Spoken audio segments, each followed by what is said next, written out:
ভাই 1000 টাকা হবে? আমি বাড়ি থেকে টাকাটা আনতে ভুলে গেছি, এখনই ট্রেনটা চলে আসবে। দাদা আমার কাছে এখন আপাতত 5000 টাকা আছে বুঝলেন। আমি ভুলে গেছি আনতে, মানে আমি 5000 টাকা এনেছিলাম ফোন কেনার জন্য, তাই এখানে 8000 টাকা দামের ফোনটা পছন্দ হয়ে গেল, আর 3000 টাকা লাগছে। তো দাদা আমার বাড়িতে রাখা আছে, আমি এক্ষুনি আপনাকে বাড়ি থেকে এনে দিচ্ছি।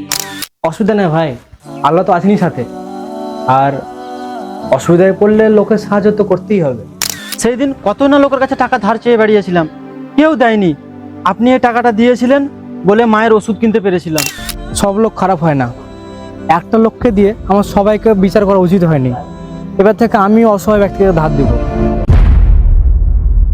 আরে হ্যাঁ, যাই হোক, ওই 1 বছর ধরে ওই 3000 টাকা দেওয়া হয়নি, আপনার টাকাটা দিবেন না? ক টাকা পাবেন আপনি?